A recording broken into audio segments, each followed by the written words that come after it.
තස්ස භගවතෝ අරහතෝ සම්මා සම්බුද්දස්ස නමෝ තස්ස භගවතෝ අරහතෝ සම්මා සම්බුද්දස්ස නමෝ තස්ස භගවතෝ අරහතෝ සම්මා සම්බුද්දස්ස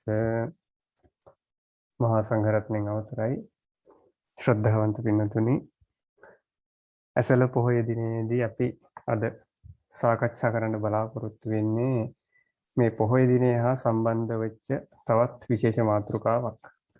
පසුගිය පොහොය දිනේදී අපි ස්වාමින් වහන්සේලාගේ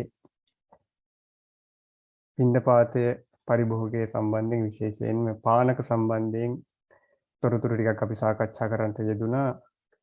ඒ සාකච්ඡාවේ ඉතිරි ආහාර සම්බන්ධයෙන් කළ යුතු සාකච්ඡාවන් ඉදිරියට අපි පැවැත්වෙනවා. අද ඇසළ පොහොයේ තියෙන වැදගත්කම වස් සමාදන් වීමේ තියෙන වැදගත්කම මේත් සම්බන්ධ වීම සම්බන්ධයෙන් අපි අද සාකච්ඡා කරන්න බලාපොරොත්තු වෙන්නේ. ඉතින් මේ ඇසළ පොහොය කියලා කියන්නේ භික්ෂුන් වහන්සේලාත් ගිහි පින්වතුනුත් අතර මේ ගිහි පැවිදි සම්බන්ධයේ තවත් කැපී පෙනෙන එක්තරා විශේෂ සම්දිස්ථානයක්. මේ විශේෂ අවස්ථාවක්. ගිහි පින්වතුන් සහ පැවිද්දන් අතර සම්බන්ධයේ ශක්තිමත් වන සම්බන්ධයේ ප්‍රකට වෙන විශේෂ පොහොය කීපයක් තියෙනවා. මේ පොහොය කීපය අතරේ මේ ඇසළ පොහොය කියන්නේ විශේෂ පොහොයක්.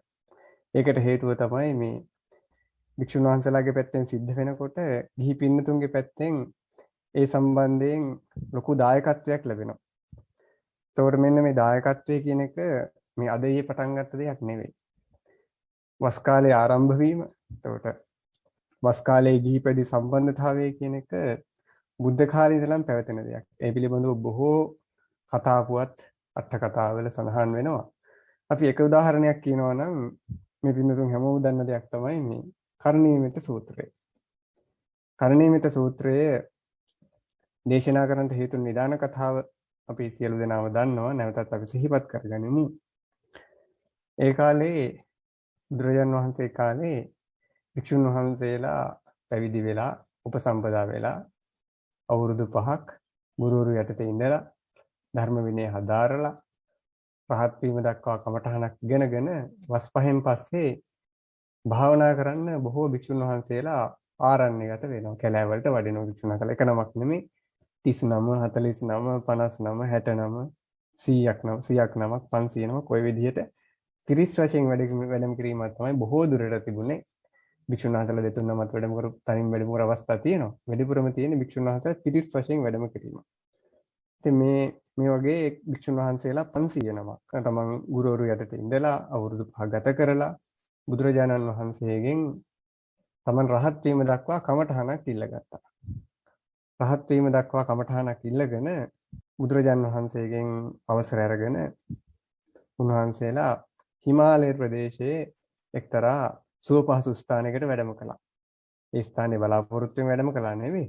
උන්වහන්සේලා තමන් වස් සමාදන් වීම සඳහා ස්ථානයක් හොයා යනකොට ඒ හිමාලය ප්‍රදේශයේ හොඳ හරි ලස්සන පර්වතයක් දැක්කා. ගල් තලා තියෙන, ඊළඟට වැලි තලා තියෙන, හොඳ ජලාශයකින් වට වෙච්ච, හොඳ ගස් තියෙන, ඒ වගේ ලස්සන පර්වතයක් දැක්කා. උන්වහන්සේලාට මේ ස්ථානෙට හොඳට හිත ඇදිලා ගියා.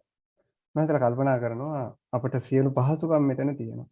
ජලය තියෙනවා, ඊළඟට ආරණ්‍ය කැලේ තියෙන නිසා අපිට දේශගුණයෙන් හරිම පහසුයි.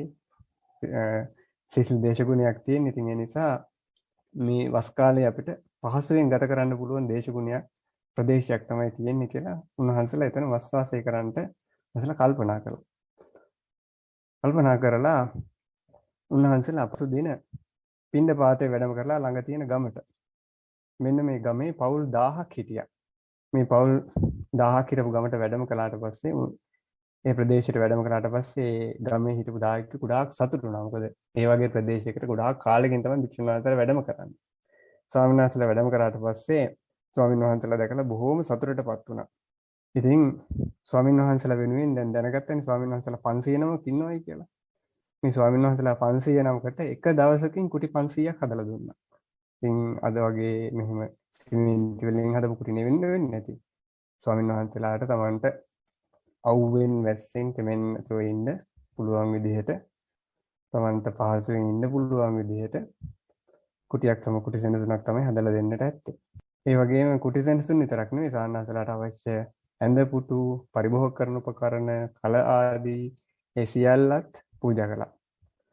ඊළඟට සාන්නාසලා ඊළඟ දවසෙත් ගමට පින්ඩපාත වැඩම කළා. දෙවෙනි දවසේ ස්වාමින් වහන්සේට ඒ දායකයෝ ආරාධනා කළා. ස්වාමින් වහන්සේ ඔබ වහන්සේ අප කෙරෙහි කරුණාවෙන් මේ සේනාසනයේ වැඩ වාසය කරනසේක්වා. ඔබ වහන්සේලා වැඩ වාසය කරන නිසා අපිටත් පන්සිල් සමාදන් ඔබ වහන්සේලාට දන් දෙන්න පුළුවන්, දන් දීලා පින් කරගන්න පුළුවන්. ඔබ වහන්සේලා සමීපයේ අපිට ධර්මයේ ශ්‍රවණය කරන්නට පුළුවන්. අපිට පන්සිල් අටසිල් සමාදන් වෙන්න පුළුවන්.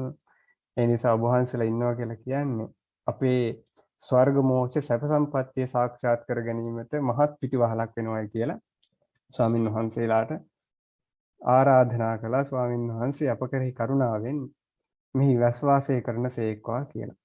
ඉතින් මේක තමයි කතාව පොත. ඊළඟට ඉදිරියට තවත් සිදුවීම් තියෙනවා. බුදුරජාණන් වහන්සේ කරණීයමෙත සූත්‍රයේ දේශනා කිරීම ආදී.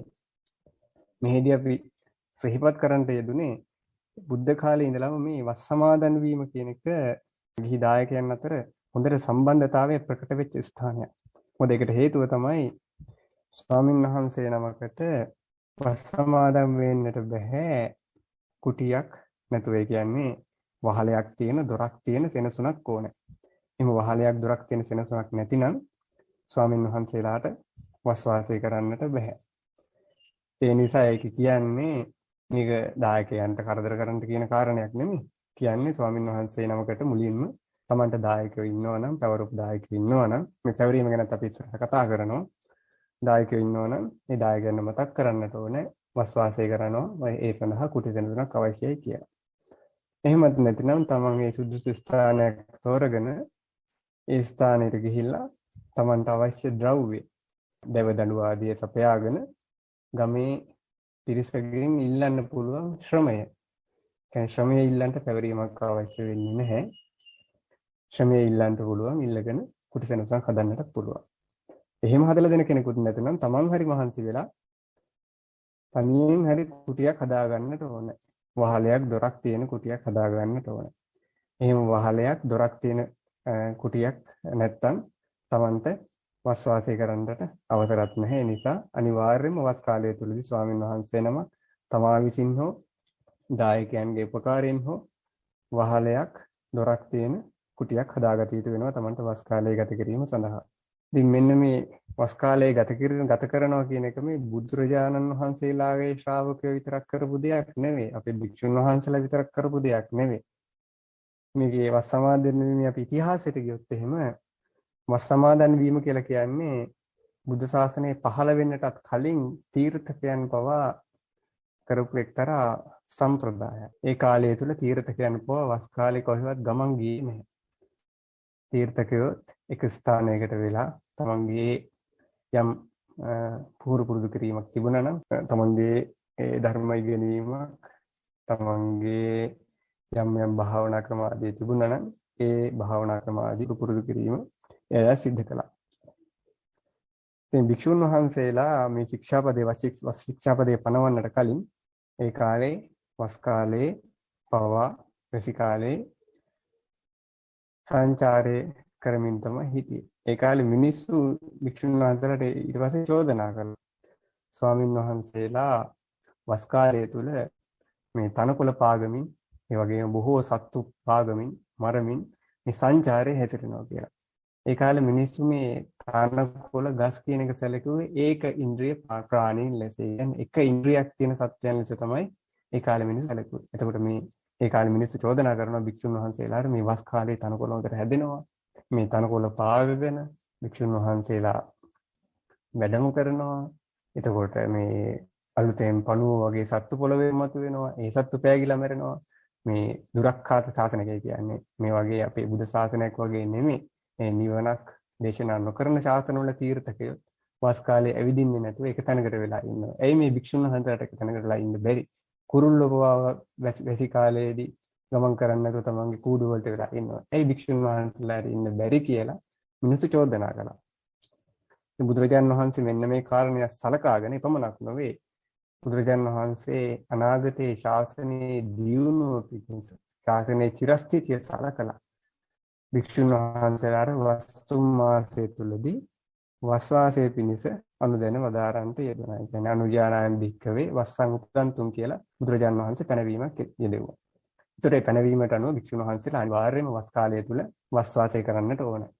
වස් කාලය තුල වස්වාසය කළේ නැතිනම් එහෙම ඒ භික්ෂුන් වහන්සේලාට දුෂ්කටාපත්‍ය කියන දුකුල ඇවතක් කියන එකක් සිද්ධ වෙනවා. ඒ කියන්නේ ඇවත් අපි මේක ආකාරයට සංග්‍රහ කරනවනේ ඇවත් වල තියෙන බැරෑරුම්කම අනුව පාරාජිකා සංඝාදිශේෂ තුල්ලච්ඡේ පාචිත්‍ය පරිවේකණීය දුක්ඛට දුබ්බාසිත කියලා.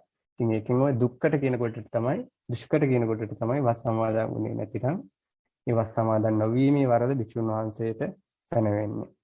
ඒතර මේ විදිහට තමයි වස් සමාදන් වීමේ ඉතිහාසයත් වස් සමාදන් වීම කියන එක භාග්‍යතුන් වහන්සේ පැනවීම සිද්ධ කරන්ට යෙදුනේ. ඉතින් මේ වස් සමාදන් වීම පැනවීම නිසා භික්ෂුන් වහන්සේලාට බොහෝ පහසුවක් සිද්ධ වුණේ. උන්වහන්සේලාට ස්ථානයකට වෙලා තමන්ගේ ප්‍රතිපත්ති ධර්මයන් පුරාන්ට විශේෂයෙන් මේ කාලය යොමු කරන්නට අවස්ථාව ලැබුණා. ඊළඟට ඔය ප ဋ ාණේ සහන් වෙන දෙයක් මේ භික්ෂුන් වහන්සේ යම් කිසි කෙනෙකුගේ సంతානය තුළ කුසල ධර්මයන් වැඩිම පිණිස හේතු වෙන ප්‍රධාන කාරණයක් තමයි දේශගුණය කියන එක ඍතුව කියන එක. ඍතු බොහෝදිනම් විපුනිසේ පච්චේන පච්චය කියලා සඳහන් කරන්නේ. එතකොට මේ වාස් කාලය කියලා කියන්නේ වික්ෂුන් වහන්සේලාට ගිම්හාන කාලයෙන් පස්සේ ලැබෙන ඊළඟ ඍතුවයි. ඒතර ගිම්හාන කාලයේ රස්නේ නිසා යම් කයට පීඩාවක් තියෙනවා. වාස් කාලය තුළ මේ වර්ෂාව නිසා ඒ පීඩාව සංසිඳිලා වික්ෂුන් වහන්සේලාට පහසු දේශගුණයක් ලැබෙනවා. ඒ කයට පහසු දේශගුණය තුළදී උන්වහන්සේලාට තමන්ගේ ප්‍රතිපත්ති ධර්මයන් පූර්ණේ කරන්නට, සීලාදී ගුණ ධර්මයන් දියුණු කරන්නට, පර්යාප්තේ හදාරන වික්ෂුන් වහන්සේලාට මනාව පර්යාප්ත හදාරන්නට ඒ දේශගුණය තුළින් ඍතු සම්පත්තිය තුළින් මනා උපකාරයක් ලැබෙනවා. ඉතින් මේ කාරණය භාග්‍යතුන් වහන්සේ අනිවාර්යයෙන්ම ඇති වික්ෂුන් වහන්සේ විවේකේ ලබා දී ස්ථානයටලා තමන්ගේ කණ්ඩුව සිද්ධ කරගෙන ඇතියාවගේ මෙන්න මේ බොහෝ ප්‍රයෝජනීය සලක තමයි භාග්‍යතුන් මේ වස් සමාදන් වීම කියන එක වික්ෂුන් වහන්සේලාට අනුදැන දාරන්නට යෙදුනේ. ඊළඟට දැන් අපි අතර මේ සාකච්ඡාවේදී අපි වැඩිපුර කතා කරන්න බලාපොරොත්තු වෙන්නේ වික්ෂුන් වහන්සේලා විසින් දැනගත යුතු විනයට වඩා වික්ෂුන් වහන්සේලා සම්බන්ධයෙන් ගිහි පින්වතුන් දැනගත යුතු විනය කාරණාවක්. එතකොට අපි මතක් කළා මේ වස් කාලය කියලා කියන්නේ මේ ගිහි පැවිදි සම්බන්ධය හොඳට ප්‍රකට වෙන තැනක් කියලා. එතකොට අපි කලින් මතක් කළානේ එතකොට ස්වාමීන් වහන්සේ නමකට වස් ආරාධනා කිරීම කියන එක අතීතේ ඉඳලා තිබුණු පැවතාවු පුරුද්දක්. ඒ වගේම අන්‍යෝන්‍ය සම්බන්ධය ඊළඟට මේ වස් සමාදන් වීම කියලා කියන්නේ විශේෂයෙන්ම පොරොන්දු වීමක්, පොරොන්දු දීමක්, පොරොන්දු ඉටි කිරීමක්, පොරොන්දු කඩු නොකිරීමක් කියන මෙන්න මේ තැනට යන දෙයක්. එතකොට මේ පොරොන්දු වීම, පොරොන්දු ඉටු කිරීම කියන සම්බන්ධයේ මේ කාරණය දෙපිරිසක් අතර මේ අන්‍යෝන්‍ය සම්බන්ධය ගොඩාක් ශක්තිමත් වෙන්න බලපවත්වන කාරණයක්. කියන්නේ කිසි කෙනෙක් පිළිබඳ විශ්වාසයක් ඇතිවෙන්නේ මෙයා නම් පොරොන්දුවක් දුන්නොත් මෙයා පොරොන්දුව කඩ කරන්නේ නැහැ. මෙයා පොරොන්දුවක් අනිවාර්යයෙන් මේ පොරොන්දුව ඉෂ්ට කරනවා. එහෙම කියලා මේ දෙපිරිසක් අතර හොඳට විශ්වාසය ශක්තිමත් වෙන විශ්වාසයේ බලවත් වෙන අන්‍යෝන්‍ය ස්නේහය බලවත් වෙන කාරණයක් තමයි මේ පොරොන්දු වීම කියන්නේ. එතකොට මේ වස් සමාදන් වීම තුළ වස් ආරාධනා කිරීමත් ඒ වගේම වික්ෂුන් වහන්සේ නමක් වස් ආරාධනාව බාර ගැනීමත් කියලා කියන්නේ මේ ගිහි පැවිදි සම්බන්ධයේ තවත් ප්‍රකට වෙන එක්තරා අවස්ථාවක්, බලවත් වෙන එක්තරා අවස්ථාවක්. භාග්‍යවතුන් වහන්සේ මේ සම්බන්ධයෙන් පැනවීමක් සිද්ධ කරලා තියෙනවා. කියන්නේ වික්ෂුන් වහන්සේ නමක් දායකයන්ට පොරොන්දු වෙනවා මං වස්තුම් මාසයේ මෙන්න මේ ස්ථානයේ වැඩ හිඳිනවායි කියලා. දායකයන්ගේ ආරාධනය බාර ගන්නවා. බාර අරගෙන වික්ෂුන් වහන්සේ ඒ පොරොන්දු ඉෂ්ට කරන්නේ පොරොන්දු කඩ කරනවා. ඒ ආරාධනාව බාරගත්ත තැන වස්වාසය කරන්නේට දුෂ්කටාපත්‍යක් සිද්ධ වෙනවා. අපි ඒකට කියන්නේ පාලියෙන් කියන්නේ පටිස්තව දුෂ්කටාපත්‍ය කියලා. කියන්නේ පොරොන්දු කඩ කිරීමේ දුෂ්කටාපත්‍යක් සිද්ධ වෙනවා. ඒ නිසා මේක භික්ෂුන් වහන්සේලාගේ පැත්තෙන් සැලකිය යුතු වරදක්. ඉතින් මේ පැනවීම පනවන්න තේරුනේ බුදුරජාන් වහන්සේ මේ උපනන්ද කියන භික්ෂුන් වහන්සේ නම කර්මුණු කරගත්තා. උපනන්ද භික්ෂුන් වහන්සේ කොසල් රජතුමාගෙන් ආරාධනාවක් පිළිගත්තා. කොසල් රජතුමා විසින් කරපු විහාරයක වස්වාසය කරන්න. දැන් මෙන්න මේ විහාරේ වස්වාසය කරන්න යන උන්වහන්සේ වැඩම කරනකොට දකින්න අතරමඟ විහාර දෙකක් තියෙනවා. මේ විහාර දෙකේන හොඳට සිවුරු හම්බ වෙනවා. ඊට උන්වහන්සේ මොකද කළේ? කොසල් රජතුමාගේ ආරාධනාව පැත්තකින් තියලා අර විහාරේ වස්වාසය කරන්න තීරණය කළා. කොසල් රජතුමාට බලාපොරොත්තු වෙච්ච විහාර වාසය කළේ නැහැ. ඉතින් ඒ අනුව කොසල් රජතුමා ඊට පස්සේ මේක දැනගෙන චෝදනා කළා. මේ අනුව තමයි බුදුරජාණන් වහන්සේ පැනවීම සිද්ධ කළේ භික්ෂුන් වහන්සේ නම යම් පොරොන්දුවක් වුණා නම් ඒ පොරොන්දු ඉෂ්ට කරන්නට ඕනේ කියන එක. ඒතකොට මෙන්න මේ පොරොන්දුව ඉෂ්ට කිරීම කියන එක මේ වස් සමාදන් වීමට විතරක් නෙමෙයි අදාළ වෙන්නේ. ඒතකොට ගිහි පින්තුම් සම්බන්ධයෙන් විතරක් නෙමෙයි අදාළ වෙන්නේ. එතකොට යම් භික්ෂුවක් භික්ෂුන් වහන්සේ නමකට පොරොන්දුවක් වෙනවා. මේ වස්තුම් මාසය ඇතුළත මම ඔබ වහන්සේට විනය පිටකය උගන්වනවා. මේ වස්තුම් මාසය ඇතුළත මම ඔබ වහන්සේට පාළි උගන්වනවා. මේ වස්තුම් මාසය ඇතුළත අපි මෙපමණ ප්‍රමාණයක් ධර්මයේ සාකච්ඡා කරනවා. ඔන්න ඔය විදිහට භික්ෂුන් වහන්සේ නමක් වුණත් යම් භික්ෂුවකට පොරොන්දුවක් දීලා ඒ පොරොන්දුව කඩ කරොත් එහෙම ඒ භික්ෂුවට අර පටිච්චසව කියන දුෂ්කටාපත්තිය තමයි සිද්ධ වෙන්නේ. අපි හිතමුකෝ පොරොන්දුව කඩ කරන අදහසින්ම මුලින්ම ඒ වචනේ දුන්නොත් එහෙම මුසාවාදයවතකුත් සිද්ධ වෙනවා. ඒ කියන්නේ බොරු කීමේ වරදකුත් සිද්ධ වෙනවා. බොරු කීමේ ඇවතක් සිද්ධ වෙනවා. බොරු කීමේ ඇවත සහ පොරොන්දු කඩ කිරීමේ කියන ඇවැත් දෙකම සිද්ධ වෙනවා පොරොන්දුව කඩ කරන අවස්ථාවට අදාළව. ඉතින් මේ භික්ෂුන් වහන්සේලාගේ පැත්තෙන්නේ දැන් මේ භික්ෂුන් වහන්සේලා පැත්තෙන් ස්වාමීන් වහන්සේ නමක් වස් සමාදන් වීමට ආරාධනාව බාර අරගෙන ඒ ආරාධනාව කඩ කළොත් එහෙම ස්වාමීන් වහන්සේට වෙන්නේ වස් සමාදන් නොවීම නිසා ඒ කියපු විදිහට ආරාධනාව බාරගත්තේ නැති නිසා ස්වාමීන් වහන්සේට දුෂ්කරතාපත්තියක් සිද්ධ වෙන්නේ. දැන් අපි බලමුකෝ ඊළඟට දායකයන්ගේ පැත්තෙන්. දැන් මුලින්ම කතා කළේ ස්වාමීන් වහන්සේ ආරාධනාව කඩ කිරීම සම්බන්ධයෙන්. ඊළඟට දැන් අපි බලමු මේ දායක සම්බන්ධයෙන් පොරොන්දු කඩ කිරීම සම්බන්ධයෙන් කොහොමද භාග්‍යවතුන් වහන්සේ විනය සහ සූත්‍ර දේශනාවල සඳහන් කරලා තියෙන්නේ කියලා. ඇත්තටම මේ ගිහි පැවිදි සම්බන්ධතාවය ගොඩක් paludu වෙන්න හේතුවක් තමයි ගිහි දායකයන් සහ පැවිද්දන් අතර අන්‍යෝන්‍ය විශ්වාසය, අන්‍යෝන්‍ය අවබෝධයේ තියෙන අඩුපාඩුකම්. ඒ අන්‍යෝන්‍ය විශ්වාසය, අන්‍යෝන්‍ය අවබෝධය අඩු වුණාට පස්සේ මේ ගිහි පැවිදි සම්බන්ධතාවය දෙදරා යනවා. ඒතකොට ගිහි පැවිදි සම්බන්ධතාවය paluduනාට පස්සේ මනාව ගිහි පැවිදි සම්බන්ධතාව පවත්වා ගන්නට බැරි නිසා දෙපිරිසම භික්ෂුන් වහන්සේලා ප්‍රත්‍යයෙන් පිරිහෙනවා, දායකයෝ ධර්මයෙන් පිරිහෙනවා. එතකොට කොහොමද මේ බුදුරජාණන් වහන්සේ මේ දායකයන් සම්බන්ධයෙන් විස්තර කරලා තියෙන්නේ විනය පිටකේ සහ සූත්‍ර පිටකේ තුලදී. ඒතකොට දායකයන් දැනගන්නට ඕනේ තමන්ගේ පැවරීම කියන්නේ ස්වාමින් වහන්සේලාට තමන්ට උපස්ථාන කරන්න පුළුවන් ආකාරය පිළිබඳව තමන් දැනගන්නට ඕනේ. තමන් පොරොන්දුවක් වෙන්නේ කොහොමද? පොරොන්දුවක් දෙන්නේ කොහොමද කියලා දැනගන්නට ඕනේ. ඒ පිළිබඳව හොඳට විස්තර කරලා තියෙනවා මේ බේසජ්‍ය ශික්ෂාපදයේ කියන එකේදී කොහොමද පවරන්නේ කියන එක. ඒතකොට ඒදි කතා කරන්නේ බෙහෙත් සම්බන්ධයෙන් අපිට ඒ සියලුම ප්‍රත්‍ය සම්බන්ධයෙන් යොදා ගන්නට පුළුවන් මේ ණය ක්‍රමය. ඒකදී සඳහන් කරනවා මේ දායකයෝ පවරන ආකාර 4ක් තියෙනවා. ඒ කියන්නේ තමන් ප්‍රත්‍යයෙන් පවරනවා. ස්වාමීන් වහන්සේලාට පැවරීම සිද්ධ කරනවා. පැවරීම කියලා සාන්නාසලාට අවශ්‍ය දෙයක් ඉල්ලන්න කියනවා. ප්‍රත්‍යයෙන් උදාහරණයක් වශයෙන් අපි කියමුකෝ ස්වාමීන් වහන්සේට කියනවා ස්වාමීන් වහන්සේ ඔබ වහන්සේගේ ජීවිත කාලය පුරාවට ඔබ වහන්සේට සිවුරු ඕන නම් ඒ සිවුරු සියල්ලම සපයලා දෙනවා. ඔබ වහන්සේට සිවුරු වලින් නම් මට කියන්න කියලා කියනවා. එතකොට ප්‍රත්‍ය සම්බන්ධයෙන් කිව්වේ නමුත් කාලය සම්බන්ධයෙන් කිසිම සීමාවක් පැනෙන්නේ නැහැ. ඒතකොට ප්‍රත්‍ය සම්බන්ධයෙන් කිව්ව සාන්නාංශ ඔබ වහන්සේට ජීවිත කාලය පුරාවටම සිවුරු දෙන්නම් කියලා කිව්වා. සිවුරු පූජා කරන්නම් කියලා කිව්වා. එතකොට ප්‍රත්‍යයෙන් තමයි පැවරීම සිද්ධ කළේ. කාලේ සීමාවක් දැම්මේ නැහැ. ඒතකොට ඒ කාල පර්යන්තයක් නැහැ.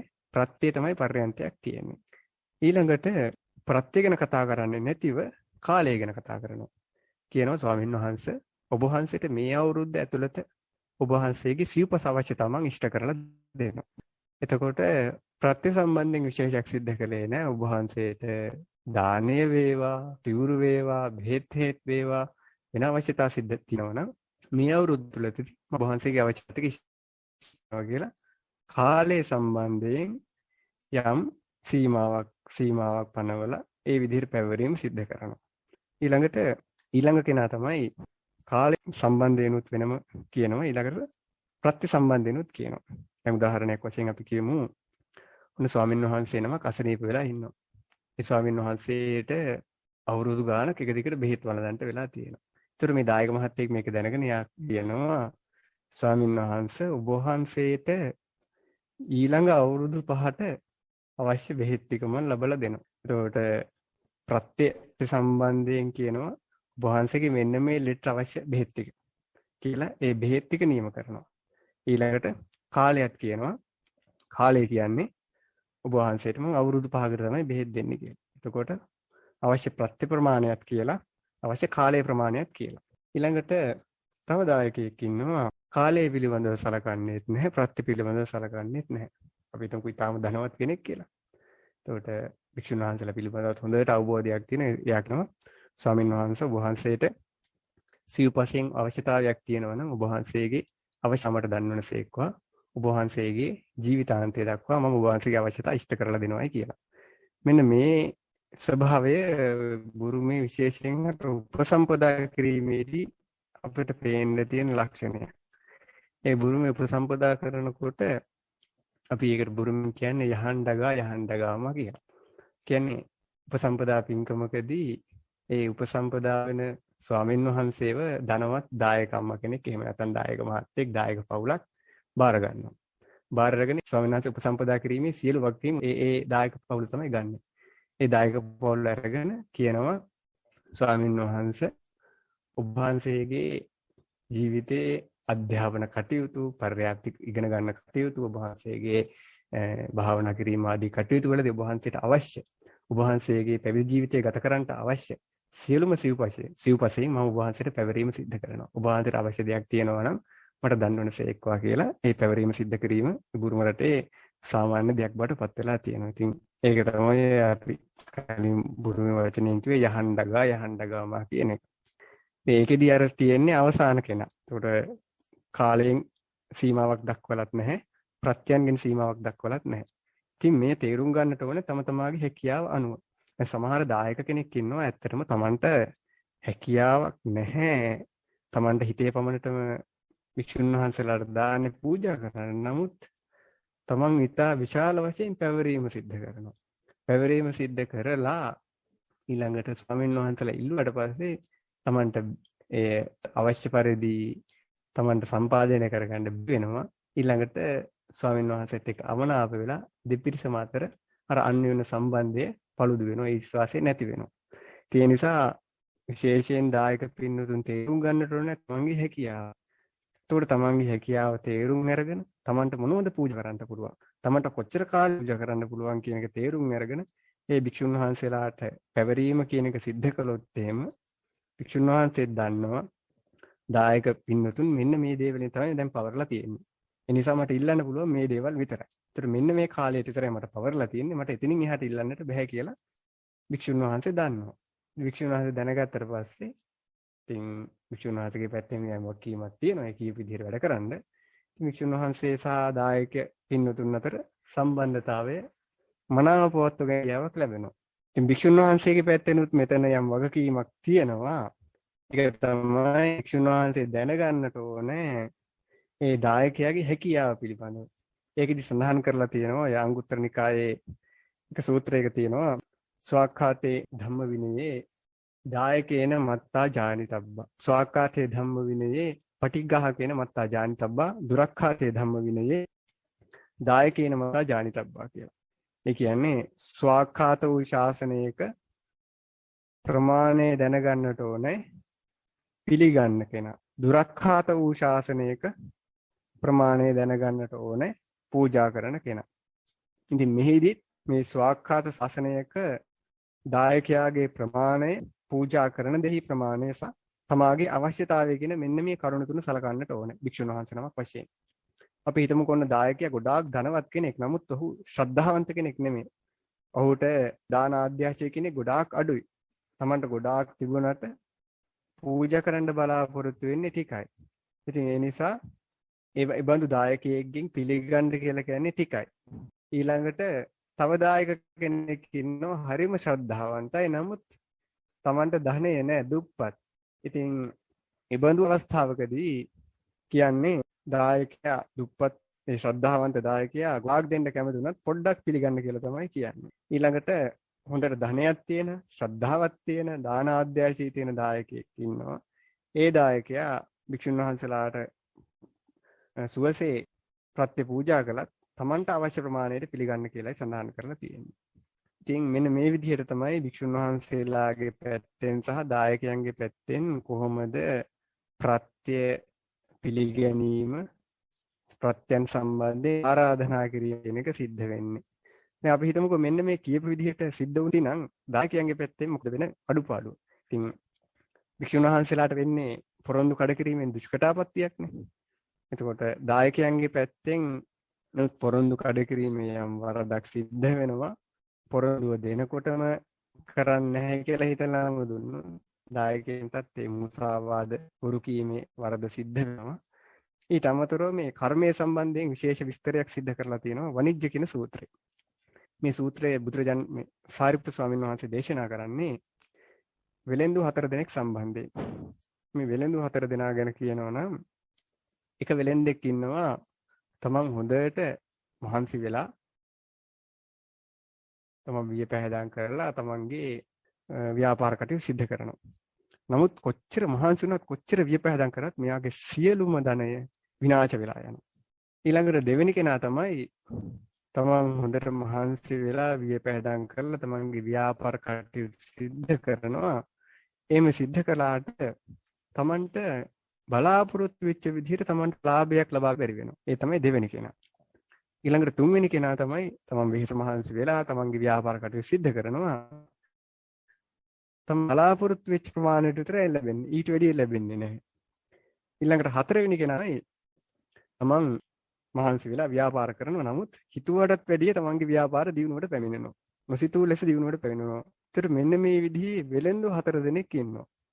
ඒතර මේ වෙලෙන්දු 4 දෙනාට මෙහෙම වෙන්නට හේතුව සාරිපුත්‍ර ස්වාමීන් වහන්සේ කර්ම සංකල්පය අනුව පැහැදිලි කිරීමක් සිද්ධ කරනවා. ඒ පැහැදිලි කිරීම තමයි අතීතයේදී මේ අය කරපු යම් කර්මයක බලපෑමක් තියෙනවා. ඒ කර්මය තමයි අතීතයේ ශ්‍රමණක් බ්‍රාහ්මණයන්ට බුද්ධ ශාසනයක වේවා භික්ෂුන් වහන්සේලාට වේවා එසේ නැත්නම් අන්පැවිද්දන්ට තාපසයන්ට ගිහි පින්වතෙක් වශයෙන් ගිහි දායකයෙක් වශයෙන් පැවරීම සිද්ධ කරනවා. ඒ කියන්නේ කියනවා ස්වාමින් වහන්සේ ඔබ වහන්සේලාට සිව්පසෙන් අවශ්‍යතාවයක් තියෙනවා නම් මට කියන්නයි කියලා. එහෙම කියන්නයි කියලා තමන් ඒ පැවිද්දන් මතක් කළාට පස්සේ තමන් කිසිම දෙයක් පූජා කරන්නේ නැහැ. තමන් කළපු වචනේ පොරොන්දු වෙච්ච වචනේ ඉෂ්ට කරන්නේ නැහැ. එතකොට ඒ පොරොන්දු වීම නොකිරීම නිසා සර්ව ප්‍රකාරයෙන්ම නොකිරීම නිසා කිසි ආකාරයක ඉෂ්ට කරන්නේ නැහැ. ඒ බඳු කටයුත්තක් නිසා ඒ කර්මයේ අවශේෂ විපාක වශයෙන් තමන් ව්‍යාපාර කටයුතු සිද්ධ කරනකොට සියල්ලම විනාශ වෙලා යන අර පළවෙනි ගණයේ වෙලෙන්දෙක් බවට පත් වෙනවා. ව්‍යාපාරිකෙක් බවට පත් වෙනවා. ඊළඟ කෙනා තමයි ශ්‍රමණක් බ්‍රාහ්මණයන්ට මේ ශාසනයේ භික්ෂුන් වහන්සේලාට හෝ වේවා අන් ශාසනයක පැවිද්දන්ට හෝ වේවා ප්‍රත්‍යයන්ගෙන් පරිම සිද්ධ කරලා ඒ පවරපු විදිහට පූජා කරන්නේ නැහැ. ඊට වැඩි අඩුවෙන් තමයි පූජා කරන්නේ. ඉතින් ඒ බඳු අය තමන් අනාගත ජීවිතයකදී ව්‍යාපාර කටයුතු සිද්ධ කරනකොට තමන් ගොඩාක් මහන්සිලා ව්‍යාපාර කළත් බලාපොරොත්තු වෙච්ච විදිහට තමන්ට ලැබෙන්නේ නැහැ. ඊළඟට තුන්වෙනි කෙනා ස්වාමින් වහන්සේලාට එහෙම නැත්නම් අන් ශාසනයක පැවිද්දන්ට ප්‍රත්‍යයන්ගෙන් පැවරීම සිද්ධ කරනවා. පැවරීම සිද්ධ කරලා ඒ ප්‍රමාණයටම තමයි ඊට වැඩිය පොඩ්ඩක්වත් දෙන්නේ නැහැ. තමන් පාරු ප්‍රමාණයටම තමයි පූජා කරන්නේ. ඉතින් ඒ බඳු අය අනාගතයේදී තමන් ව්‍යාපාර කටයුතු සිද්ධ කරනකොට ඊළඟ භවයකදී තමන් කොච්චර විහිද මහන්සි වුණත් තමන් බලාපොරොත්තු විදිහට තමයි ලැබෙන්නේ. ඊට වැඩිය ලැබෙන්නේ නැහැ. තව දායක කෙනෙක් ඉන්නවා ස්වාමින් වහන්සේලාට වේවා අන් ශාසනයක පැවිද්දන්ට වේවා සිව්පසෙන් ප්‍රත්‍යයන්ගෙන් පැවරීම සිද්ධ කරනවා. පැවරීම සිද්ධ කරලා නමුත් තමන් පැවරුවටත් වැඩිය පොරොන්දු වුණාටත් වැඩිය ස්වාමින් වහන්සේලාට හෝ වේවා අන් ශාසනයක ශ්‍රමණක් බ්‍රාහ්මණයන්ට හෝ තමන් පොරොන්දුටත් වැඩිය ඒ සිව්පසෙන් උපකාරය සිද්ධ කරනවා. ඒ බඳු කුසලයන්ගේ අවශේෂ විපාක වශයෙන් අනාගත භවයකදී තමන් ව්‍යාපාර කටයුතු සිද්ධ කරනකොට සුළුවේ මහන්සි වුණත් හිතුවටත් වැඩිය තමන්ට ලාභය ලැබිලා තමන්ගේ ව්‍යාපාර කටයුතු සාර්ථක වෙනවා. ඉතින් මේක තමයි කර්මය පොරොන්දු වී සම්බන්ධයෙන් මේ වණිජ්‍ය සූත්‍රයට අනුව යම් පැහැදිලි කිරීමක් සාරිපුත්‍ර ස්වාමීන් වහන්සේ දක්වලා තියෙනවා. දතාවේ සම්බන්ධයෙන් ස්වාමීන් වහන්සේලා පොරොන්දු වීම, ගිහි පින්වතුන් පොරොන්දු වීම, ස්වාමීන් වහන්සේලා පොරොන්දු කඩ කිරීම නිසා වන වරද. එතකොට ගිහි පින්නතුන් අතින් පොරොන්දුව කඩවීම නිසා වන වරද. ඒ වගේම කර්මයේ වශයෙන් කොහොමද ඒක බලපාන්නේ කියන එක. ඊට අමතරව අපි තවත් පොඩි කාරණයක් දැනගන්න ඕනේ ස්වාමීන් වහන්සේලාගේ පැත්තෙන්. ඉතින් ස්වාමීන් වහන්සේලාත් දැනගත යුතු විශේෂයෙන් අවධානය දිය යුතු කාරණයක් තමයි මේ ගෝපාලක සූත්‍රයේ සඳහන් වන මේ අනවශේෂ දෝහි කියන කාරණේ. කියන්නේ කොපල්ලෙක් කොහොමද තමන්ගේ ගවරැල මනාව ආරක්ෂා කරගන්නේ කියන එක. ඒකෙදි කියන දෙයක් තමයි ඒක කාරණයක්. කිරි ගන්නකොට එළදෙනකින් කිරි ගන්නකොට තමන් ඒ වසු පෙටියටත් ඉතුරු කරලා තමයි කිරි ගන්න කියලා කියන්නේ. නැත්තම් මොකද වෙන්නේ? වසු පෙටියට කිරි නැති වුණාට පස්සේ වසු පෙටියට කිරි නැතුව වසු පෙටිය මැරෙනවා. ඊළඟට වසු පෙටිය නැති වෙච්ච නිසා ඒ එළදෙනත් බොහොම ශෝකයෙන් ගත කරන්නේ වෙනදා වගේ කිරි හම්බෙන්නෙත් නැහැ. සමහර එළදෙන මැරෙන්නත් පුළුවන්. අන්තිමටම කිරිත් නැති වෙලා එළදෙනත් නැති වෙනවා. ඒ වගේ භික්ෂුන් වහන්සේලාටත් කියන්නේ යම් කිසි දායකයෙක් සිව්පසයෙන් පැවරීම සිද්ධ කළොත් එහෙම ප්‍රමාණයට පිළිගන්නටයි කියලා. නැත්නම් වෙන්නේ භික්ෂුන් වහන්සේ ප්‍රත්‍ය නොලැබීමෙන් භික්ෂුන් වහන්සේ වෙහෙසටපත් වෙනවා. දායකයාටත් Tamanට කුසල ධර්මයේ දෙකර ගැනීමේ අවස්ථාව මගහැරෙනවා. ඉතින් ඒ නිසා ගිහි පැවිදි සම්බන්ධත මනාව දීර්ඝ කාලයක් පවත්වනවා කියන එක අන්‍යෝන්‍ය සම්බන්ධය මනාව පවත්වනවා කියන එක Taman නුවණින් යුක්තව දෙපිරිසම විශේෂයෙන්ම ගිහි පින්නතුන්ලා භික්ෂුන් වහන්සේලා මන්නා නුවණින් යුක්තව සිද්ධ කරන්නට ඕන කාරණයක්. ඊළඟට මේ වස්සූපනායක ඛණ්ඩකයේ කියන මේ වස් සමාදන් වීම සම්බන්ධයෙන් බුදුරජාණන් වහන්සේ දේශනා කරලා තියෙන විනය පරියය කියන්නේ මහා වග්ගපාළියේ කියේ තුන්වෙනි පරිච්ඡේදය තමයි වස්සූපනායක ඛණ්ඩකේ. මේ වස්සූපනායක ඛණ්ඩකයේ තවත් ගිහි පින්නතුන්ට වැදගත් වෙන විශේෂ කාරණයක් තියෙනවා.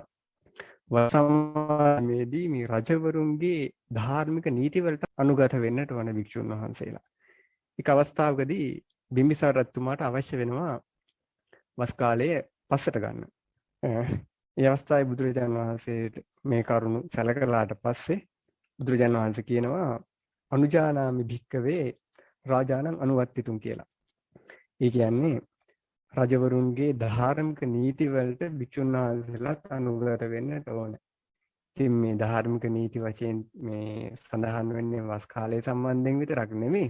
රටක තියෙන යම් ධාර්මික නීතීන් තියෙනවා නම් ධාර්මික නීතීන්ට අද කාලේ නම් ජනාධිපතිතුමා, අගමැතිතුමා ආදී පනවපු, ඒ වගේම පාර්ලිමේන්තුවෙන් සම්මත කරපු, අධිකරණයෙන් යම් සම්මත කරපු යම් නීති රීති තියෙනවා නම් ධාර්මික ඒවා නම් භික්ෂුන් වහන්සේලාගේ සීල සමාධි ප්‍රඥාවන් පිරිහෙන්නේ නැතිනම් ඒ බඳු ධාර්මික නීති වලට භික්ෂුන් වහන්සේලාත් අනුගත විය යුතුයි. මෙයත් මේ වසූපනික ඛණ්ඩකේ තවත් මේ ගිහි පැවිදි සම්බන්ධතාවයේ සම්බන්ධයෙන් දැක්වෙන එක්තරා කාරණයක්. ඊළඟට අපි මේ වස් කාලයේ තවත් විශේෂ කාරණයක් තමයි භික්ෂුන් වහන්සේලා වස් කාලය තුල පිට ස්ථානයකට වැඩම කරනවා කියන එක.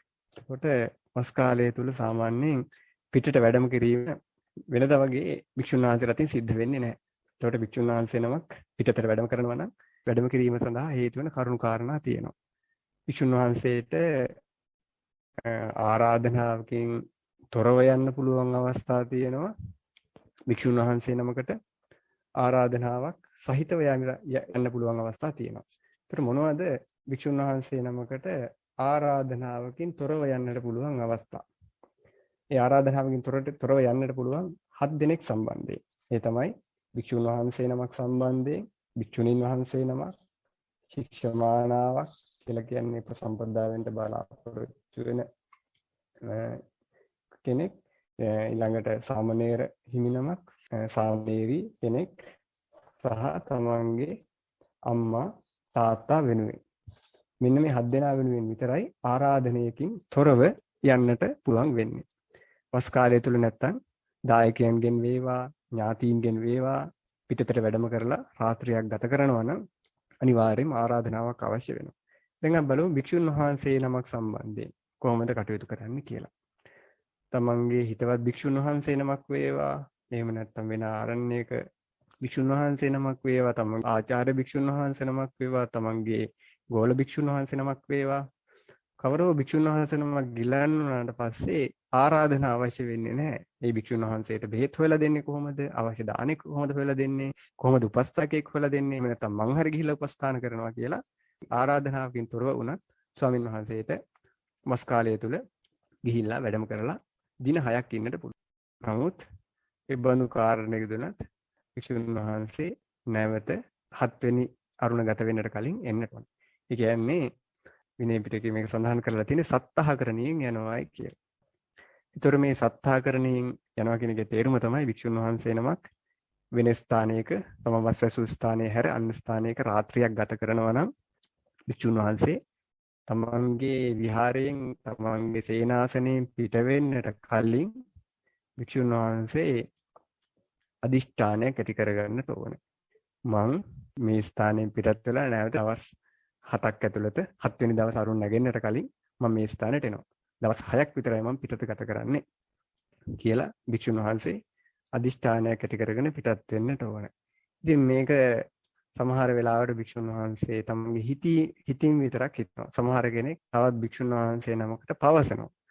ඔය බුරුමේ ජනකාභිවංශ කියන ස්වාමීන් වහන්සේ කියනවා ඒ කාලේ බුරුමේ මහතෙරුන් වහන්සේලා එහෙම ගමනක් යන්නට කලින් බුද්ධ වන්දනා කරලා ඒ වන්දනා කරන ශාලාවට ගිහිල්ලා බුද්ධ මන්දිරයට ගිහිල්ලා බුද්ධ වන්දනා කරලා බුදුරජාණන් වහන්සේ ඉස්සරහා මේක සජ්ජායනා කරන සිරිතක් තිබුණයි කියලා.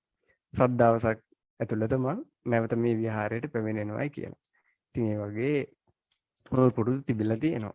කෙසේ හෝ කමන්නේ වික්ෂුන් වහන්සේ අනිවාර්යෙන් තමන්ගේ සේනාසනයේ ඒ සීමාවෙන් පිට වෙන්නට කලින් ඒ පිට වෙන වෙලාවෙම කියලා අවශ්‍ය නැහැ. සීමාවෙන් පිට වෙන්නට කලින් හිතා ගන්නට ඕනේ මං 7 වෙනි අරුණ නැගෙන්නට කලින් නැවතත් මේ සේනාසනයට පැමිණෙනවා. මං දින 6ක් ඇතුළත මේ සේනාසනයට පැමිණෙනවායි කියලා අනිවාර්යෙන්ම තමන් අදිෂ්ඨානය ඇති කරගන්නට ඕනේ. ඒ වචනයෙන් ප්‍රකාශ කළා හෝ වේවා හිතින් හිතුවව ඇති. යන වෙලාවෙ මෙහෙම හිතන්න ඕනේ කියලා දෙන්න අපි හිතමුකෝ ගණ යන්න තියෙන හවස කියලා. ස්වාමීන් වහන්සේ උදේ හරි මං 7 වෙනි අරුණ ගත වෙන්න කලින් නැවතත් මේ සෙනසුනට පැමිණෙනවා කියලා එහෙම හිතනවා. හිතලා ස්වාමීන් වහන්සේට අමතක වෙනවා පිටත් වෙන වෙලාවෙ එහෙම හිතන්න. වරදක් නැහැ. කොහොම හරි ඒ දවස් ඇතුළත ඒ ගමන පිටත් වෙන කලින් සේනාසනයෙන් පිටත් වෙන්නට කලින් සීමාවෙ පිටත් වෙන්න කලින් තමන් හිතුවා නම් ඒ කරුණ ප්‍රමාණවත් වෙනවා. ඊට අමතරව දැන් අපි හිතමු ස්වාමීන් වහන්සේ නමකට ඔන්න විනය කර්මයකට උදව් කරන්න අවශ්‍ය වෙලා තියෙනවා. ඊළඟට ස්වාමීන් වහන්සේ නමකට සීමා සම්මතයක් කරගන්න අවශ්‍ය වෙලා තියෙන එකට ස්වාමීන් වහන්සේලා අවශ්‍යයි. ඒ බඳු අවස්ථාවකදී වුණත් වැඩම කරන්න පුළුවන්. එහෙම නැත්නම් ඔන්න දැනගන්නවා ඔන්න හිතවත් ස්වාමීන් වහන්සේ නමක් සිවුරු අරින්න යනවා කියලා. අනබිරතියක් ඇති වෙලා කියන. ඒ කාරණේ දැනගෙන යනවා. ස්වාමීන් වහන්සේ කොහොම හරි සිවුරේ රඳව ගන්නවා කියලා හිතාගෙන. එහෙම නැත්නම් තවත් භික්ෂුවරුන් ධර්මයේ සම්බන්ධයෙන් සැකයක් ඇති වෙලා තියෙනවා. විමතියක් ඇති වෙලා තියෙනවා. ඒ බඳු අවස්ථාවලේ සැකේ දුරු කරන්නම් කියලා හිතලා යනවා. ඒ බඳු අවස්ථාවකදී භික්ෂුන් වහන්සේලා සම්බන්ධයෙන් ආරාධනාවක් නැතුව උනත් යන්නට පුළුවන්. ඒ විදිහටම තමයි සාමණේර හිමිනමක් සම්බන්ධයෙන් උනත් ආරාධනාවකින් තොරව යන්නට පුළුවන්. ඊළඟට තමන්ගේ අම්මා අසනීප වෙලා ඉන්නකොට තමන්ගේ තාත්තා අසනීප වෙලා ඉන්නකොට ආරාධනයකින් තොරව වුණත් ස්වාමින් වහන්සේට වස් කාලය තුල වෙන ස්ථානයකට ගිහිල්ලා රාත්‍රී 6ක් ගත කරන්න පුළුවන්. දැන් මේ රාත්‍රී 6ක් ගත කරනවා කියන එක පැහැදිලි කරගනිමු. අපි හිතමුකෝ ඉරිදා පිටත් උනායි කියලා. ඉරිදා පිටත් උනාට පස්සේ ස්වාමින් වහන්සේ ආපහු සෙනසුරාදා නැවත සෙනසේනාසනෙට වැඩම කරන්නට ඕනේ. එතකොට පිට ගත කරන්න හැකියාව තියෙන රාත්‍රී 6යි. එතකොට ඉරිදා, සඳුදා, අඟහරුවාදා, බදාදා, බ්‍රහස්පතින්දා, සිකුරාදා කියන ඒ රාත්‍රී 6 ගත කරලා ස්වාමීන් වහන්සේ සෙනසුරාදා වෙනකොට එන්නට ඕනේ නැවත සාමාන්‍ය සෙනසුරට. එතකොට රාත්‍රී 6ක් තමයි එළිය ගත කරන්න අවස්ථාව තියෙන්නේ. ඉතින් මේ කාරණා 7 තමයි ආරාධනයකින් තොරව භික්ෂුන් වහන්සේ නමකට වස් කාලය තුල වැඩම කරන්න පුළුවන් අවස්ථා. ඊළඟට ආරාධනාවකින් ඇතුව යන්න ආරාධනා කළ යුතු අවස්ථා තමයි තමන්ගේ සහෝදරය අසනීප වෙලා, සහෝදරිය අසනීප වෙලා, ඥාති කෙනෙක් අසනීප වෙලා, එහෙම නැත්නම් කැපකරු කෙනා අසනීප වෙලා. ඒ බඳු අවස්ථාවකදී අනිවාර්යයෙන්ම ආරාධනාවක් තියෙන්නටම ඕනේ. ඒ වගේම අපි හිතමු ධර්ම ශ්‍රවණයේ පිණිස උනත් ආරාධනා තොරව යන්නට බෑ. ඒ ධර්ම ශ්‍රවණයේ පිණිස උනත් ගුරු ආචාර්ය උපාධ්‍යයන් වහන්සේලා බලන්න ගියාට පස්සේ උපාධ්‍යයන් වහන්සේලා කියනවා මෙහි ඉන්න කියලා. ඒ බඳු අවස්ථාවේදී හිතියා කියලා වරදක් නැහැ කියනවා. නමුත් තමන් දවස් ගණන ඉක්මවීමෙන් තමන්ට අනිවාර්යෙන් වස්සච්ඡේදනය කියන එක සිද්ධ වෙනවා. වස් කැඩීම කියන එක සිද්ධ වෙනවා. ඉතින් මේ පිළිබඳව හේතුවක් නැතුව පිටත් වීම පිළිබඳව සඳහන් කරනවා විමති විනෝදනී ටීකාව මෙන්න මේ විදිහට. යෝපන සත්තහකරණීය නිමිත්තා භාවේපි සත්තහබ්බන්තරේ ආගමිස්සාමීති ආභෝගං ගන්්වා සත්තහබ්බන්තරේ ආගච්ඡති තස්ස ආපත්ති ඒව වස්සච්ඡේදෝ නත්ති සත්තහස්ස සම්නිවත්තාති වදන්ති විමංසිත්වා ගහේතබ්බා. සරල අදහස තමයි තමන්ට හේතුවක් නැතිව තමන් සත්තාකරණය සඳහා හේතුවක් නැතිව ඒ අසනීප වීම ආදී හේතුවක් නැතිව දින 7ක් ඇතුළත මම එන්නයි කියලා හිතලා තමයි යන්නේ. ඉතින් මේ අවස්ථාවේ කියනවා කාරණයක් නැතුව යාම නිසා ඇවතක් සිද්ධ වෙනවා. නමුත් වස් කැඩෙන්නේ නැහැ කියලා විමුක්ති විනෝදිනී ටීකාචාර්යයන් වහන්සේ කියනවා. ඉතින් උන්වහන්සේ කියන්නේ මේක විමසලා ගන්න ඕනේ කියලා කරුණා. ඊළඟට තවත් විශේෂ කාරණයක් තමයි වස් සමාදන් වෙලා ඉන්නකොට භික්ෂුන් වහන්සේලාට තමන්ගේ වස් කැඩීම කෙනෙක් කොහොමද සිද්ධ වෙන්නේ? ඒතර වස් කැඩීම සමහර අවස්ථාවකදී ඒ ස්ථානයේ වාසය කරන්නට තමන්ට හැකියාව නැහැ.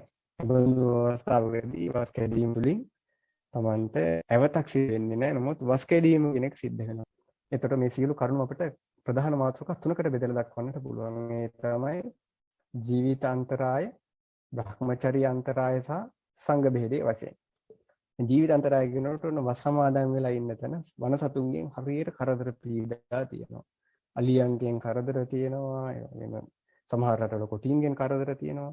මේ වගේ අවස්ථාවකදී තමන්ට සතුන්ගෙන් කරදර කියලා හිතලා ඒ වස් සමාදන් වෙන ස්ථානය අතහැරලා ගියා කියලා තමන්ට වස් කැඩීම වශයෙන් ආපත්‍යක් සිද්ධ වෙන්නේ නැහැ. අවතක් සිද්ධ වෙන්නේ නැහැ. නමුත් වස් කැඩීම සිද්ධ වෙනවා. සමහර ලාවට සර්පයන්ගෙන් කරදර ඇති වෙනවා. සමහර ලාවට සොරුන්ගෙන් කරදර ඇති වෙනවා. සමහර වෙලාවට ගම ගින්නෙන් විනාශ වෙලා යනවා. භික්ෂුන් වහන්සේලාගේ සේනාසනයේ ගින්නෙන් විනාශ වෙලා යනවා.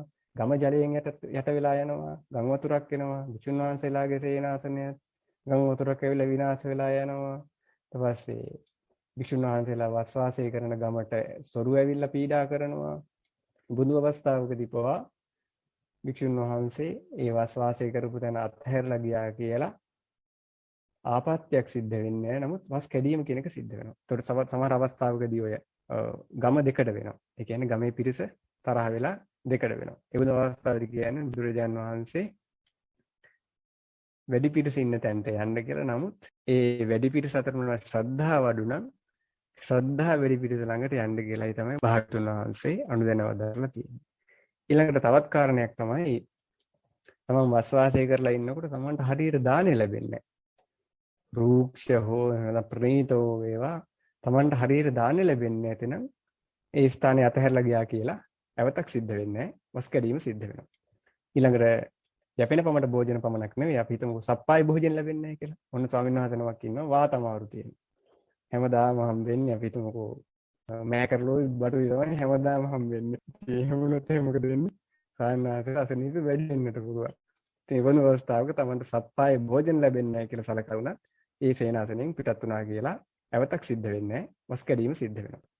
ඊළඟට ස්වාමීන් වහන්සේට අවශ්‍ය බෙහෙත් ටික ලැබෙන්නේ නැතිනම් ගැළපෙන උපස්ථායකෙක් නැතිනම් අවශ්‍ය බෙහෙත් හොයාගන්නට ගැළපෙන උපස්ථායකෙක් හොයාගන්නට තමන් වස් අසපු ස්ථානය අතහැරලා ගියා කියලා ආපත්‍යක් සිද්ධ වෙන්නේ නැහැ. අවතක් සිද්ධ වෙන්නේ නැහැ. නමුත් වස් කැඩීම කියන එක සිද්ධ වෙනවා. ඊළඟ කාරණය තමයි ඔය අපි කතා කරේ බ්‍රහ්මචර්ය අන්තරාය කියන එක. වස් සමාදන් වෙලා ඉන්නකොට ඒ වස් සමාදන් වෙලා ඉන්න තැනට ඇවිල්ලා කාන්තාවක් කියනවා ස්වාමීන් වහන්සේ මගේ ළඟ ඇති වෙනකන් ධනෙ තියෙනවා. රත්තරන් රන් රිදී කෙත්වතු තියෙනවා. මට හොඳටම සල්ලි තියෙනවා. ඔබ වහන්සේට මගේ සියලුම ධනෙ දෙන්න. මගේ දියණියක් ඉන්නවා. ඔබ වහන්සේට සරණ පාවා දෙන්න. නැත්නම් මම ඔබේ බිරිඳ වෙන්න කියලා මේ විදිහට භික්ෂුන් වහන්සේට ගිහි ජීවිතය පිළිබඳව ගිහි ජීවිතය සිවුරු ඇරීමට පෙළඹෙන කරුණු කාරණා කියලා. මේ බඳු අවස්ථාවකදී කියන්නේ හිත වහා පෙරලෙන්න පුළුවන්. ඒ බඳු අවස්ථාවක තමන්ගේ බ්‍රහ්මචර්යාවට අන්තරායක් කියලා හිතලා නික්ම යන්න කියලා කියනවා. වස් කැඩුනට අවතක් සිද්ධ වෙන්නේ නැහැ. තවත් කාරණයක් තමයි ස්වාමීන් වහන්සේ වස් වාසය කරලා ඉන්න තැන දකිනවා නිධානය.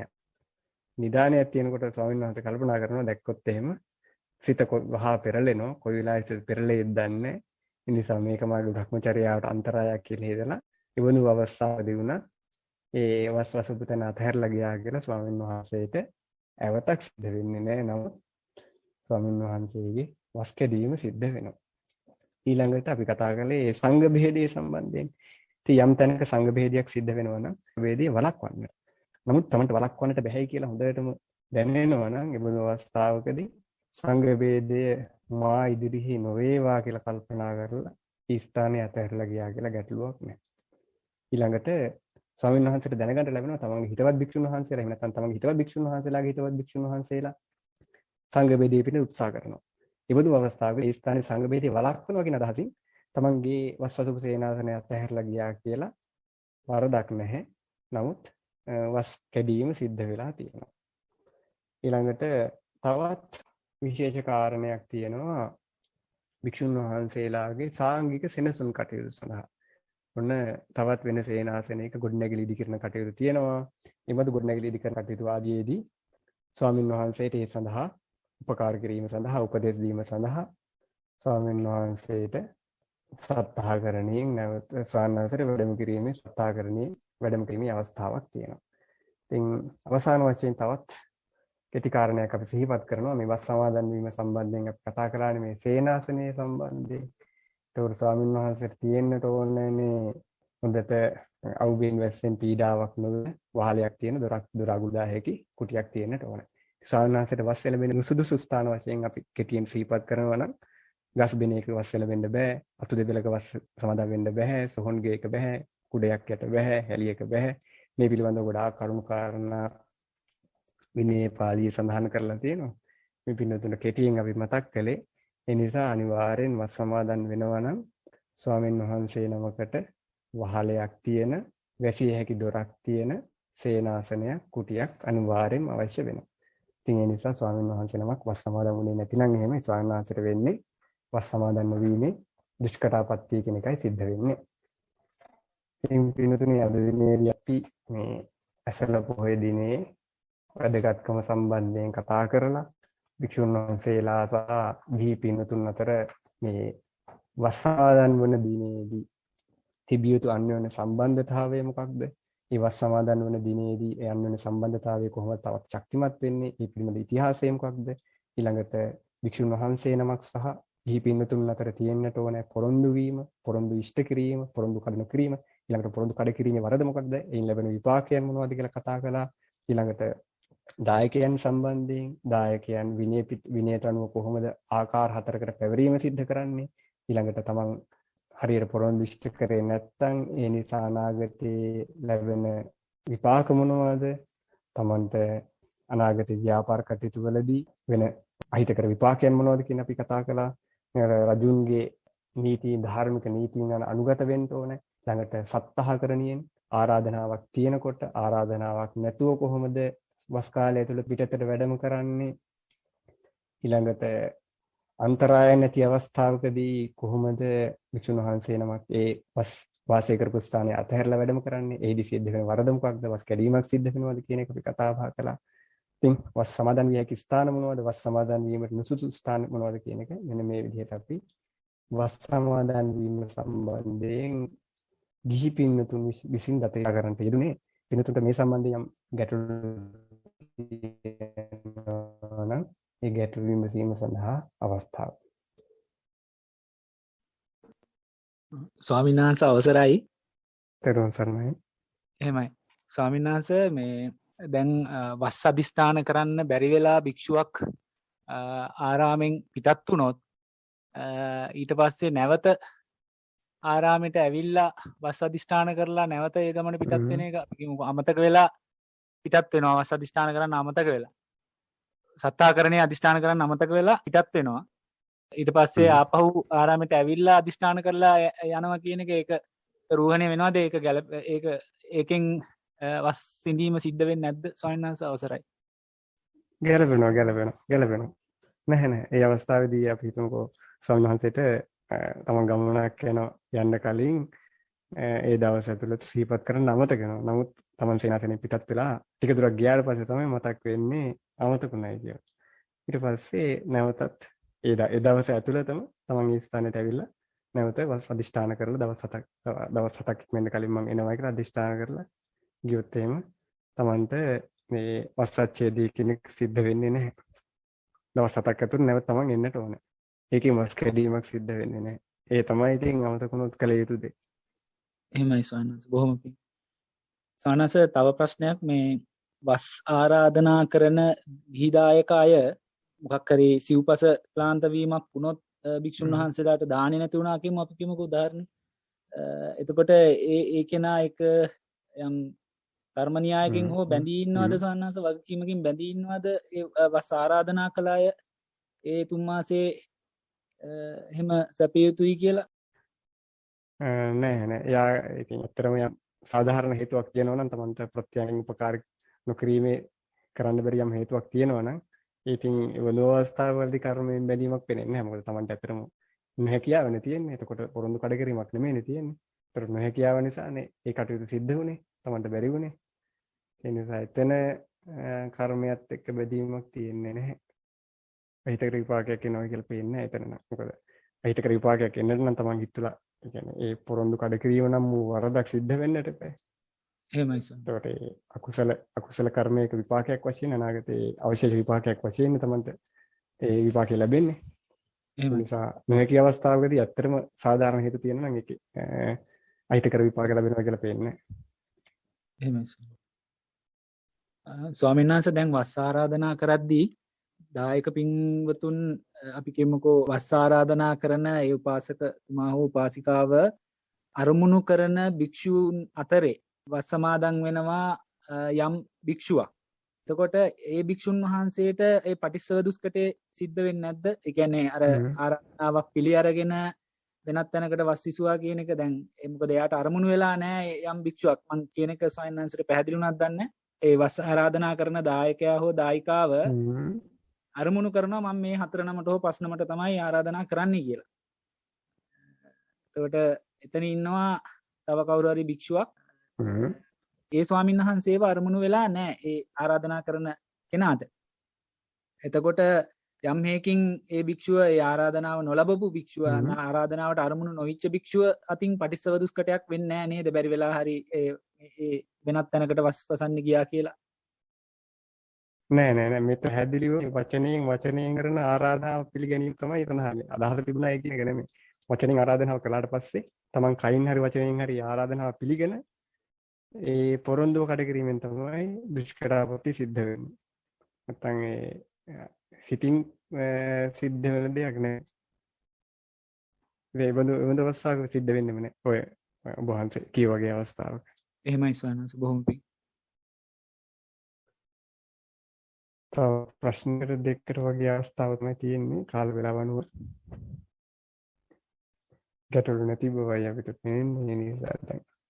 අද දිනේදී මේ ඇසළ පොහොය දිනේදී අපි විශේෂයෙන් සාකච්ඡා කරන්න යෙදුනේ වස් සමාදන් වීමේ වත්ව ගන්නට ඕනේ භික්ෂුන් වහන්සේලා සහ ගිහි පින්වතුන් අතර අන්‍යෝන්‍ය සම්බන්ධතාවයේ ශක්තිමත් කර ගැනීමට දීර්ඝ කාලීන පවත්වා ගැනීම පිණිස එකිනෙකා අතර අන්‍යෝන්‍ය අවබෝධයේ තියෙන වැදගත්කම පිළිබඳව වස් සමාදන් වීම සම්බන්ධයෙන් බොහෝ කරුණු කාරණා අපි සාකච්ඡා කරන්න යෙදුණා. මේ සාකච්ඡා කරන්න යෙදුණා වූ සියලුම ධර්ම කාරණා විනය කාරණා සාකච්ඡා කිරීම වශයෙන් ධර්ම සාකච්ඡාමේ ධර්ම දේශනාමේ ධර්ම ශ්‍රවණමේ සියලුම පුණ්‍ය සම්භාර ධර්මයන් අප සෑම සියලු දෙනාගේම මෙලොව ජීවිත සාර්ථක කර ගැනීම පිණිස පරලොව සුගතිය පිණිස සියලු දෙනාටම තමන් බලාපොරොත්තු වන්නා වූ ප්‍රාර්ථනීය බෝධීන් මුදුන්පත් කරගෙන අජරාමර සංඛ්‍යාත ශාන්ති ලක්ෂණ නිර්වාණ ධාතුව සාක්ෂාත් කර ගැනීම පිණිස මේ කුසල ධර්මයේ ඒකාන්තයෙන්ම හේතු වේවා උපනිශ්‍රේ වේවා කියලා සාදු කියලා පින් අනුමෝදන් වෙන්න. සාදු. ආශිර්වාද කරනවා වන්දනා කරගන්න. විවාදන සීලිස්ස නිච්ඡං උද්ධාපචායිනෝ චත්තාරෝ ධම්මා වද්ධන්ති ආයුවන්නෝ සුඛං බලං ආයුරාෝග්‍ය සම්පatti සග්ග සම්පatti මේවච අතෝ නිබ්බාන සම්පatti මීනාතේ සම්චතු